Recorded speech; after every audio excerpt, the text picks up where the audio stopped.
Romeo and I like struck up a relationship Okay. when he was in high school. Oh, wow. And I was an usher. and then I became a professional when he was and then when he was an athlete here. If we could host a major sporting event on campus, what would that be? I would love to host a bowl game A bowl game. in InfoCision Stadium. The Rubber Bowl. Just call it the Rubber Bowl. The Goodyear Rubber Bowl. Get them to sponsor at InfoCision Stadium. And my guys are going to love this. And we want College Game Day outside. All right, welcome to Zips Nation Insider. My name is Jacob Farrar, here with you, another episode of this fun podcast. We're excited to have Allan Hoon with us. Allan is a familiar face, both on campus as well as a familiar face to the podcast. We've had you before, almost a year ago. Mm-hmm. I think it was like late November, early December last year. Correct. And it was actually surprising to me, and this is my apologies that I was surprised by this, one of our more popular episodes. All right. So I don't know if it's just you, it could be just you, but maybe a lot of people are interested in athletic facilities. Well, we do, yeah. We tend to oversee a lot of the fun places and the toys. Well, I think part of the reason I was trying to think about what's the popularity, and I think one of it is that's when fans come to a sporting event, they're interacting directly with what you do. Correct. They're not going to go and high five. They're not going to get on the field and play with the players. They're not going to, they're going to interact with the facilities, concessions, restrooms. They're going to interact with all those things that you have direct oversight with. So I think that's one of the reasons, in my opinion, again, correct me if I'm wrong, Zips Nation, but I think that's one of the reasons why your episode was so popular. So with that, we had to have you back. Well, I appreciate that. We had to have you back because there's been some new things going on campus, especially those that may have gone to one of the basketball games. We'll talk a little bit about kind of that layout a little bit. But before we get into the new stuff, some other questions that we have, let's remind people who you are, what you do. So your official title, it's a long one. I remember it being a long one last time, and it hasn't gotten any shorter. Has it gotten longer? Not yet. Okay, not yet. So the Associate Athletics Director for Facilities, Events, and Operations. Is that correct? Nailed it. At the University of Akron, Allan Hoon. So Allan, you've been on campus a long time. Mm-hmm. Talked about this last time, but let's just remind people kind of your role, what brought you to the University of Akron, and kind of what you do with your position. Okay. First, thank you so much for having me. No problem. Appreciate it. Just finished my 21st football season. Wow. Started back in the days of the Rubber Bowl, and now we're in this beautiful facility right now, InfoCision Stadium, Suma Health Field. It's remarkable. Brought me here 21 years ago from a school to the east that will leave unnamed. Unfortunately, they have a little trophy of ours that we're not too happy about. No, we are not. We are not happy with that. But at the end of the day, when I did my graduate school there, I found my passion about what I've been fortunate enough to do for the last 20 plus years, and work in facilities and operations and event management. And throughout those years, I have been so fortunate to be a part of the landscape of learning on campus. All the renovations from new builds of InfoCision Stadium, new builds of Skeels Family Baseball Facility, the renovations to First Energy soccer complex, renovations to softball, practice field, field house, et cetera, everything. Sure. A lot happens in 20 years. Yeah, absolutely. So in addition to the building, so you have, or the spaces, right, the athletic fields, you mentioned most of them. Was there any that we didn't catch? James A. Rhodes Arena. James A. Rhodes Arena. And then you have the field house. We also have the OK Signatatorium with our amazingly great swim dive program over there. Okay, so the natatorium is also under your oversight. I think we didn't talk about. It's part of the recreation department. Okay. Which falls underneath student life. But we work really close with that staff to help put on amazing events for our swim dive team. A lot of overlap within that particular space on campus. So in addition to the sports, but there's also events, there's things from the community that are also involved as well, right? Yes, we are. We're in the hotbed of high school football playoff season. So hopefully the state will allow us to host a postseason game here at InfoCision, which our ultimate goal is to create an absolute remarkable and memorable experience for high school athletes if given the opportunity. And it's a very unique way of seeing a high school football game with the state tournament being played just down the street in Canton. Whether it's postseason NCAA soccer, and then everything in between. We always say baby showers, birthday parties, bar mitzvahs, you name it. We'll find a way to get them into our buildings. That's awesome. And host them. So don't hesitate to hit us up if you're looking for one. Got it. All right, just again, wanted to kind of level set those that maybe didn't pay attention or watch the last time. So let's talk about what's new since the last time. So I think the big thing, again, in my mind, but you tell me, you have a new boss. I have a new boss. We have a new athletic director. We do. Dr. Goodrich. Yes. Let's talk a little bit about that and support that he's, been obviously giving you and just that relationship you have with the new athletic director. Well, again, Dr. Goodrich has been fantastic ever since his first day here. One thing that's been absolutely refreshing is he's really getting to know everyone in his department. He has really been boots on the ground, meeting as many people as he can, knowing what their role is in the department, how they add value to the department, whether it's support staff, student worker, associate AD, managers, directors, whomever, coaches, et cetera.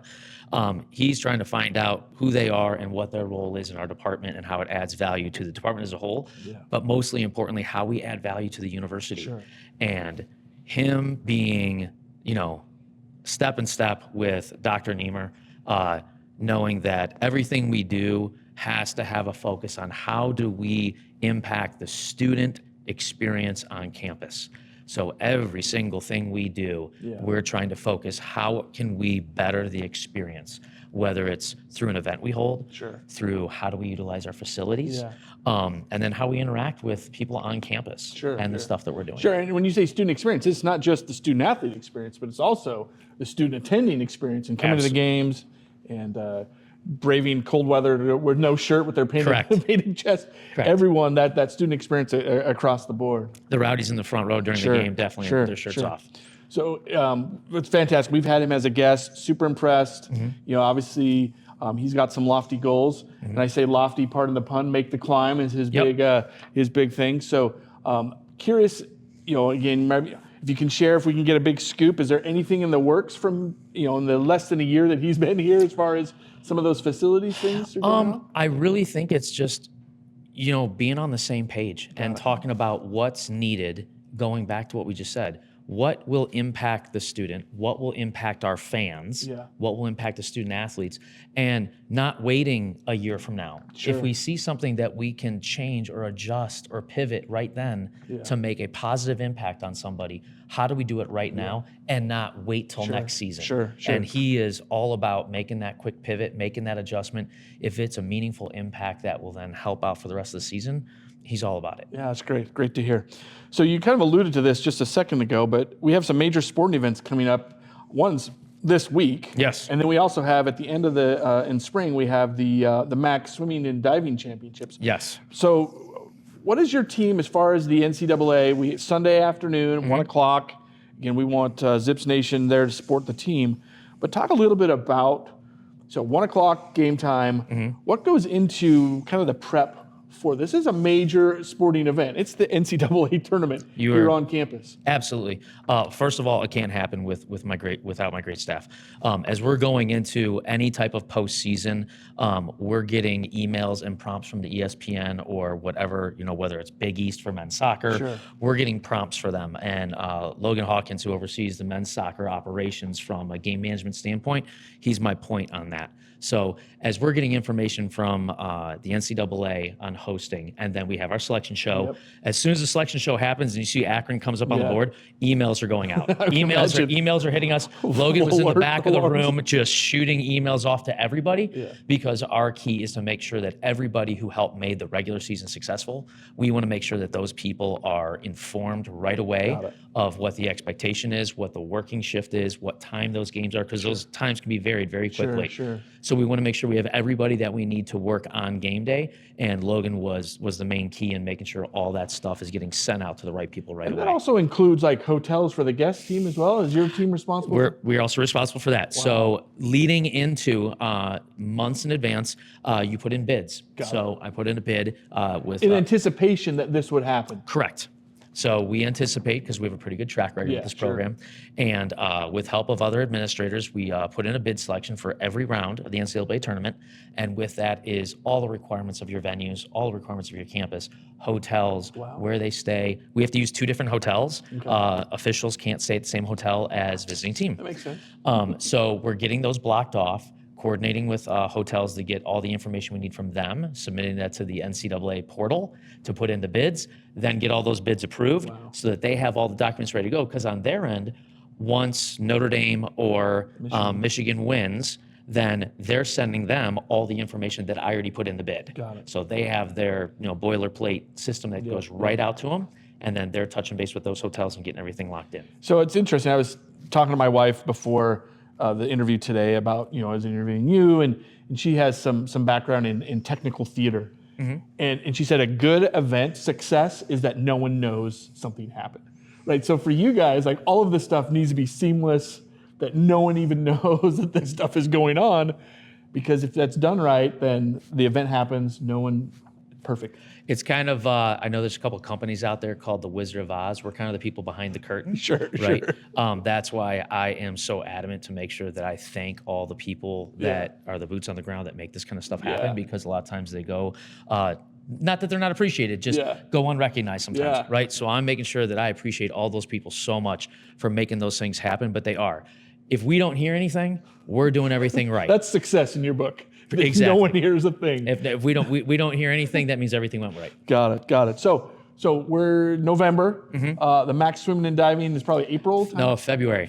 So it's kind of more winter. Got it. So last week in February. Okay, last week in Actually, February. I think the last day of the championships is the 28th. So the last day of February of the championships. So you're already putting in plans then for that? We had a beautiful hour-and-a-half meeting yesterday. Okay. But it's essential because it's such a long championship over 4 days. 4 days. Line by line, event by event, minute by minute of what's expected. Because again, it's a championship event for our conference. And so the student athletes that are impacted, that experience that, they're going to remember that forever. Sure. And their families too. and their families and whoever watches it, right? And we want to make sure that every time we have the opportunity to host an event like this, the athletes, the guests, the conference, the NCAA, when they walk away, our goal is to say the University of Akron is the way to do it. And we want to make sure that everyone following them, we need to do it the way Akron did.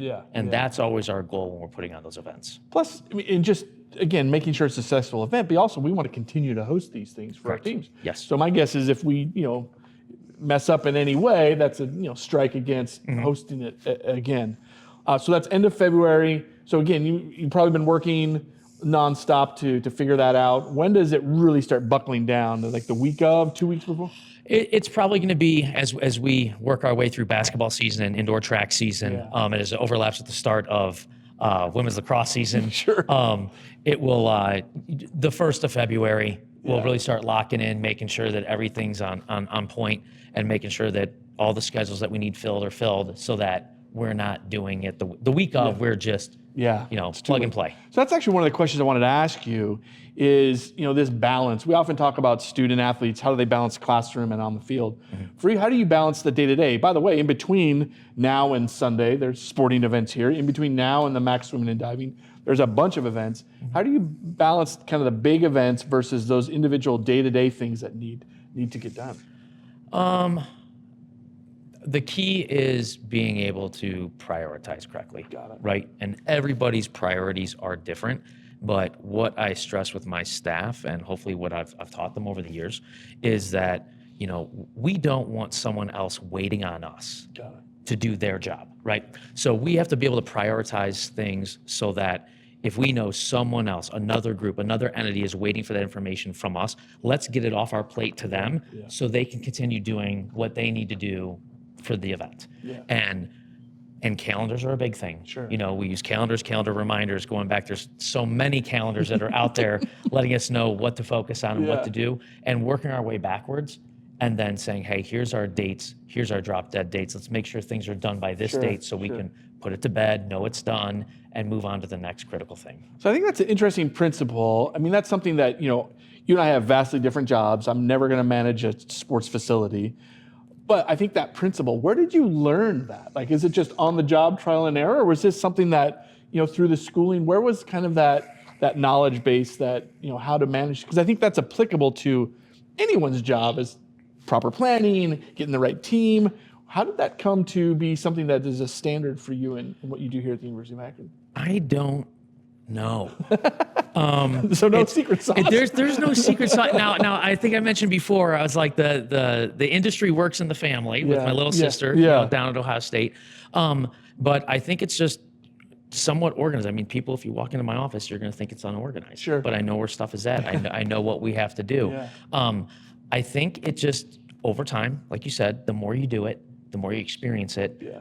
A lot of it comes down with being consistent and looking at things critically, like trying to find what's needed for the events, what's needed to plan for the events, but also being humble, right?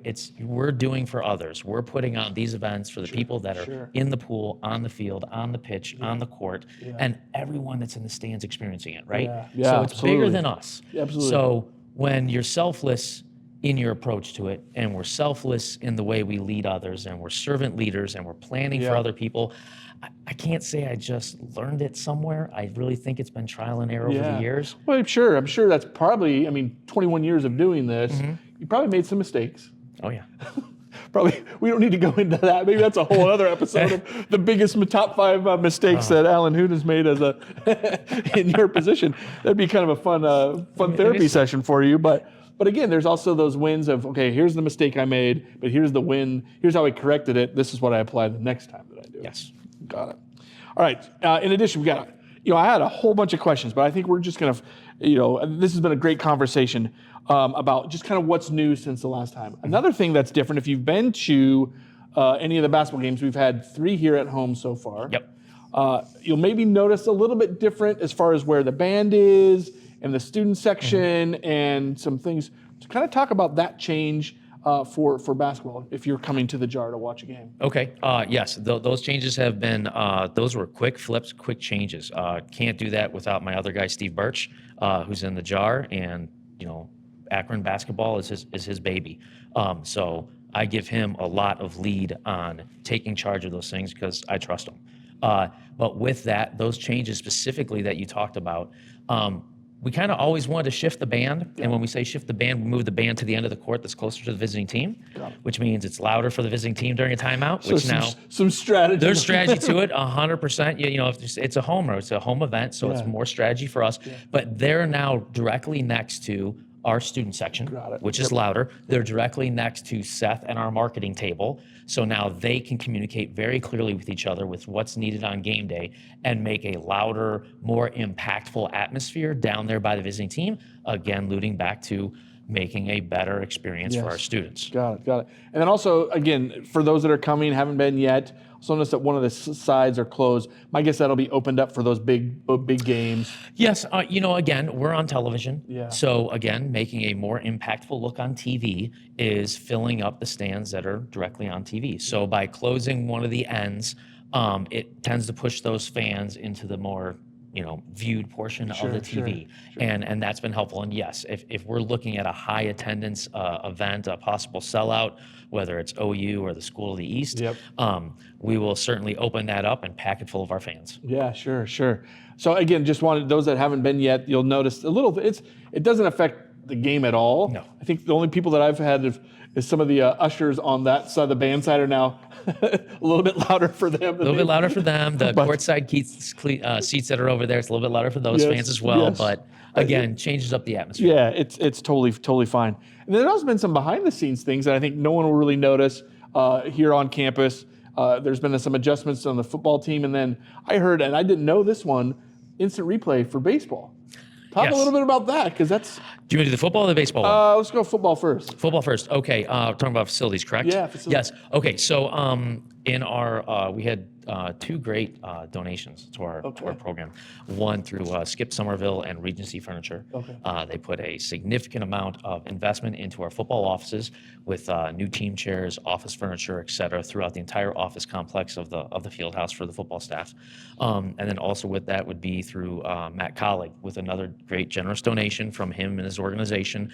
And we redid graphics and paint and new carpet and being able to do that at the front end of the season for the young men up there and the coaching staff to come in. And the key is always to make our student athletes feel as though they're appreciated. They're, we're thinking about them. Other people beyond the university is thinking about them, and people love Akron athletics and people love Akron football, and showing them that there's people supporting them. Yeah. And if they can go into a space that they see is upgraded and nicer every day as they prepare for their games, it's just kind of helping reinforce that thing that people care about you. Well, also, my guess is during the recruits coming in, they're seeing the facilities. Yes.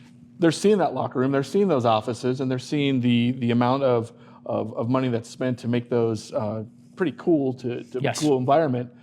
You often hear about, when we've interviewed guests, specifically on the student athlete side, everyone says the facilities. That's one of the big things that drives them as far as that decision to come is the facilities, not just the locker room, but everything that you guys do.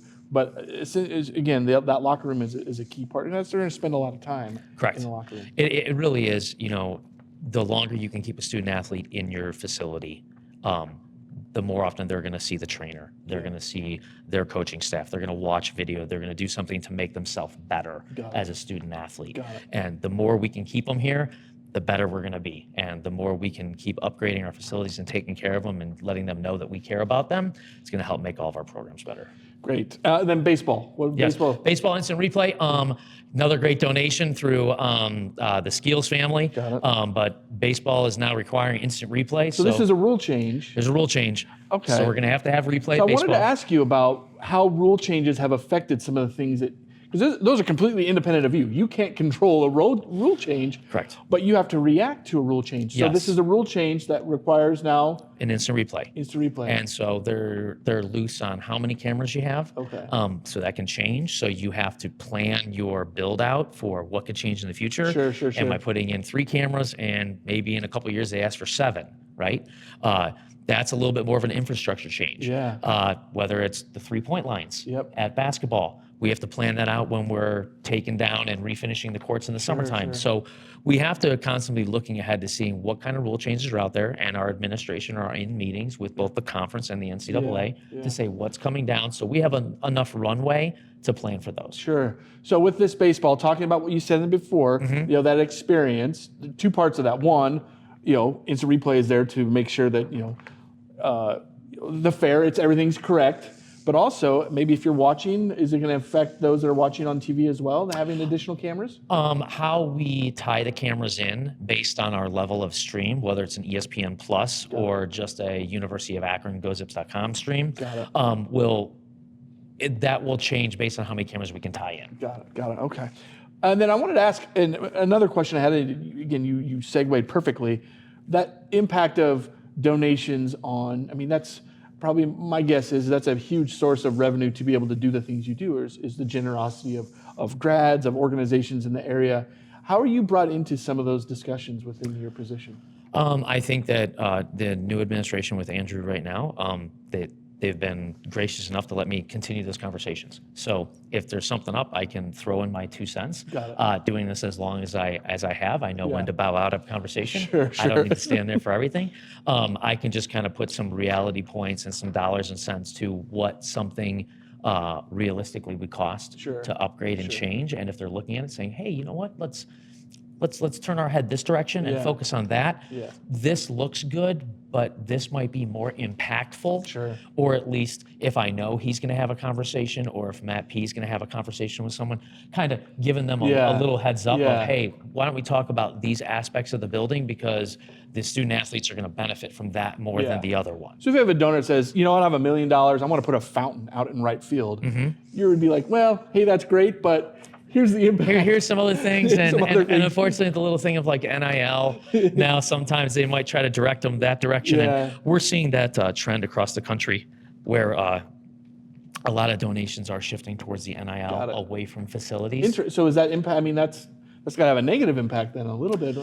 It will. Yes. Obviously, at the end of the day, everyone's benefited by it. It's impacting the student athlete directly for their benefit.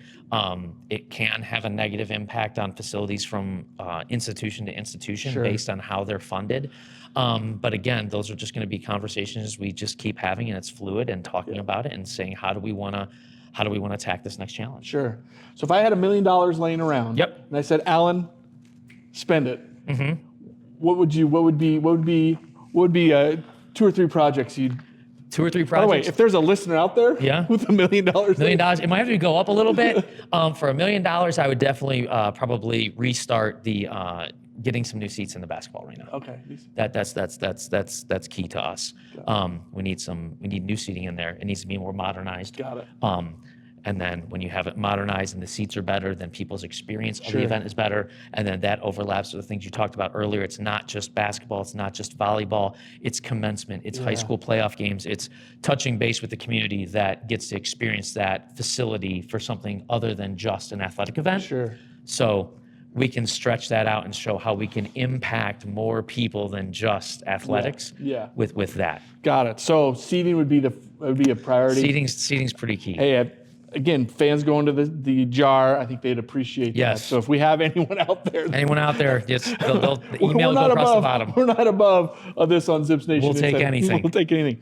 Well, you have Allan Hoon. Allan is with us today. He's the associate athletics director for facilities, events, and operations here on campus at the University of Akron. Allan, realized last time we talked a little bit about pizza, so we're going to jump into that portion that you talked about. I watched Mama Santa's. Yes. That's your favorite. But do you have a place here in Akron? I mean, the one here in Akron is Luigi's. Luigi's. There you Okay. go. I mean, everyone's going to say Luigi's. Not everyone says Luigi's. You know what? My guys will be the first one to tell you that I never get out of my office. They have to drag me every now and then. They can drag me down to Diamond Deli to get a sandwich. Diamond Deli. We like them. But inevitably, I always feel like as soon as I leave the office, something pops up. So I don't get out much. You have a short leash then. I have a short leash. Tethered. Yes. All right. So we also didn't ask you that we ask all of our guests about any superstitions or rituals. Is there anything you do yourself for game day that makes sure that everything is it a lap around the field? Is there things that you have to do to make sure that everything goes right, that you feel like, oh, this is part of my game day process? I wouldn't say superstition. I mean, I have my checklist for football game day specifically. It's about 3.5 pages long of a spreadsheet that we go through. That's a long ritual. It's time by time. But I would say at the end of the day, for coming off the fall, for football game day specifically, I'm texting my guys. First I say, hey, happy game day. Let's get it done. There's only 6 or 5 home football game days. Those really aren't that many days to impact people, right? And so it's, we always say, hey, we're the ones bringing the juice, right? It's concentrated impact. Yep. And so if facilities and operations staff can't be the ones coming with all the energy, so I'm letting them know that I'm thinking about them first thing in the day. And then I would say, not superstitiously, but making sure that the last text message they get at the end of the day is also from me thanking them for what they did. Got it. Because I can't do it without them. So you're not tying your shoes a certain way. You're not wearing a specific pair of socks. It's year to year, man. So whatever Nike gear or whatever we're wearing, they put in the office. That's what I'm wearing. There you go. All right, this is our rapid fire segment. Okay. So the first thing that pops into your head. Got it. What's your favorite sport to watch? Wrestling. Oh wait. Oh, sorry. I'm sorry. What was that? College wrestling. College wrestling.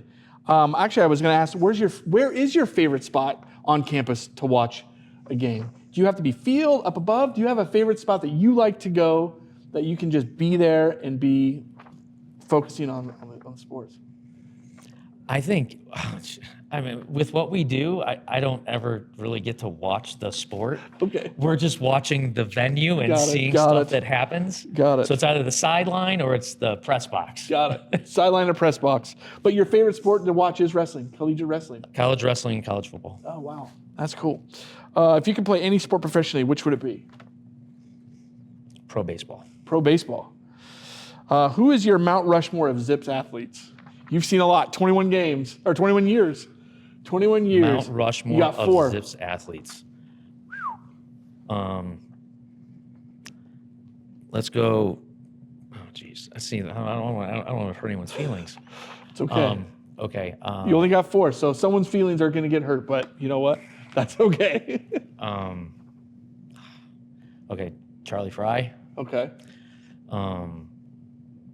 Clayton Murphy. Okay. I'm trying to think of which men's soccer player I want to pick. That's what I was talking to Chad about earlier. If I just say Caleb Porter, can that cover all the men's soccer guys for that era when they were in there? Sure. Any basketball, any swimming, swimming. I'm trying to think of the divers that won MAC championship after MAC championship. Basketball. I'll always be partial to Zeke Marshall. Okay. Zeke would come in my office a lot and sit down, and we talked constantly. Is that 4? A 5th one. Sure, that's 4. 4's good. What sport am I? I mean, all kinds of. Yeah, it's soccer, women's. It's an impossible task. By the way, this is an impossible question to ask. And please do not rank them in any way that I said. No, not at all. Typically these Mount Rushmore, people can get to 3 pretty easily. It's always a 4th, and then everyone else. Well, it's all kind of like how they impacted the school at the time. Absolutely. Also impacted you professionally or personally, right? You said Zeke came into your office. I mean, that's going to have an impact.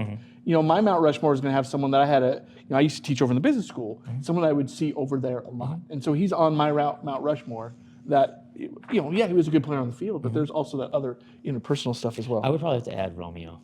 Romeo and I struck up a relationship when he was in high school. Oh, wow. And I was an usher. and then I became a professional when he was an athlete here, and then obviously he's had great success. Sure. If we could host a major sporting event on campus, what would that be? That we've not hosted before? Yeah. I would love a major so sporting event or something surrounding a sporting event. Sporting event. I would love to host a bowl game. A bowl game. In Infocision Stadium. The Rubber Bowl. Just call it the Rubber Bowl. The Goodyear Rubber Bowl. Get them to sponsor it at Infocision Stadium. And my guys are going to love this. And we want College Game Day outside. College Game Day. That would be a College Game Day. That would be awesome. All right, we're going to jump into now a Thanksgiving rapid fire. Thanksgiving is right around the corner. Got it. Turkey or ham? Turkey. Turkey or ham. Okay. Choice is turkey. What's your favorite Thanksgiving side dish? Green bean casserole. Out of the blue. Awesome. Green bean casserole. No I would have not. Okay. Pumpkin pie or apple pie? Apple. Apple pie. What's your go-to Thanksgiving leftover meal? Oh, turkey roll sandwich with stuffing on it, mashed potatoes, put gravy on it, and don't even heat it up. Just straight out of the fridge. My wife will yell at me because I will make it in the open fridge and then just walk around the kitchen eating it. I don't even make a plate. So next Thursday evening or Friday, that's what that'll be. Multi-families, right? Thursday will be during the day with the whole Hoon family. And then Friday will be with my wife and her whole side at her house there. Got it. If you could invite any athlete to Thanksgiving dinner, who would it be? Any athlete. Gee whiz.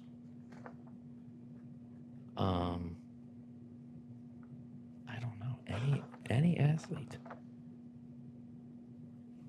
It's supposed to be rapid fire. Yeah. That's the assignment. I just passed. Maybe Pete Rose. Pete Rose. That'd be an interesting story time with Pete Rose around the table. My son needs some humility, and he needs to grow up. And any video we ever watched of Pete Rose with baseball, he pretty much kind of cut right through it. Sure. Maybe that'll sink in with him. Pete Rose. There we go. That's a fantastic one. All right. Last one on rapid fire. What are you most thankful for right now? My family. That's awesome. All right. Final question.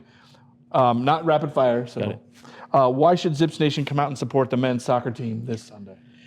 You know what? As long as I've done this, anytime you have the ability to watch a student athlete play a sport at this high of a level, it is remarkable to watch. Yeah. It is unbelievable. And when we fill the hill and pack up First Energy Stadium over there, it really is one of the most unique electric environments for college soccer in the entire country. Got it. So it's a great experience.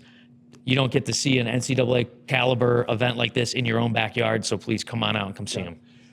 I lied. Last final question. What's the weather going to be like on Sunday? I think we're going to have some precipitation Saturday, so we got to make sure that we get the field rolled and nice and tight for him, and then make sure it's good. And then I think we're going to be good. I'm going to say high to mid 40s, sun breaking out. Don't worry about any precipitation. Wear a coat and a hat and gloves and cheer. You should be good. All right. So thank you so much. Happy Allan to. Hoon. Allan Hoon is our, associate Athletic Director for Operations, Events, and Facilities here on the University of Akron. Thank you, Allan. Appreciate No it. problem.